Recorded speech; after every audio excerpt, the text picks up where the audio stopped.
जी हाँ, तो फिर आपके बीच जबरदस्त चैलेंज की खबर लेके वो भी भोजपुरिया दोनों सुपरस्टार आपसी जबरदस्त चैलेंज कर दो। जी हाँ, तो कॉल ऑफ खेसारी लाल यादव ने पवन सिंह के फिर जबरदस्त चैलेंज में कॉल ऑफ पवन और खेसारी के दोनों फैंस भी खूब धूम मचल रही। नया रिपोर्ट जान के जी हाँ, तो आप सभी कॉल जाओ पवन सिंह के फैंस लोग खतरा नया एवं बड़ी जानकारी वह खेसारी लाल यादव के साथ साथ। जी हाँ, जब कहल जाओ भोजपुरी के सबसे बड़ा रिकॉर्ड पवन सिंह बनने रहे ओकरा बाद जी हाँ ओकरा बाद फिर खेसारी लाल यादव उहे राह पर जबरदस्त चैलेंज देके पूरा भोजपुरिया दर्शक लोग भी अपन दीवाना बना रहे। उनकी कहल जाओ पवन सिंह के सारा फैंस लोग ये नया रिपोर्ट जानी लो तो वो लोग नया रिपोर्ट जान के खुश हो जाए लोग, क्योंकि भोजपुरी में काफ़ी लगातार बदलाव के साथ खेसारी भी जबरदस्त चैलेंज दे रहा। जी हाँ, तो बस सब पूरा वीडियो अंत तक देखी, सारा कुछ रिपोर्ट डिटेल साथ जान सके।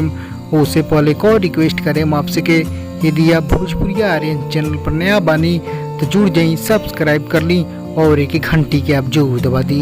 जी हाँ, तो तुरंत चैलेंज की खबर जिसमें कहल जाए पवन सिंह के पिछला दिनों बड़ा प्रोजेक्ट आई तो भोजपुरी ना बॉलीवुड के सबसे बड़ा रिकॉर्ड में यानी विश्व में रिकॉर्ड बन रहे उनकी 72 घंटा यूट्यूब पे फर्स्ट ट्रेंडिंग पर रहा, क्योंकि फिर खेसारी यादव भी कोई कमी ना छोड़ने अब जाके उनकी वो पवन सिंह के जबरदस्त लगातार चैलेंज दे रहा कोई भी प्रोजेक्ट। जी हाँ, शो हो गए, फिल्म हो गए, गाना हो गए, लोकगीत हो गए और रोमांटिक गीत हो गए, हॉट गाना हो गया, कोई भी हो गया, वीडियो पर कुछ भी हो गया, कोई भी कॉमेडी का छोड़ो जबरदस्त चैलेंज दे रहे लगातार। जी हाँ, फिर अभी कॉल जाओ कल के नया प्रोजेक्ट आइल आज नंबर 1 पे चैलेंज दे रहा। जी हाँ, पवन सिंह प्रोजेक्ट के पाके नंबर 1 चैलेंज उहे गाना उनकी पहला बॉलीवुड गाना। जी हाँ, पवन सिंह कमरिया हिलारी पहला बॉलीवुड गाना 72 घंटा नंबर 1 ट्रेंडिंग पर, लेकिन फिर खेसारी जबरदस्त चैलेंज देके नंबर 1 ट्रेंडिंग पर पहुँचने, लेकिन थोड़ा देर टाइम खतरा हुई नहीं, लेकिन अभी फिर 1 2 3 पर ही घूमता नहीं आगे पीछे इनके नया प्रोजेक्ट। जी हाँ, लड़की पटाना जो उनकी कॉल जाओ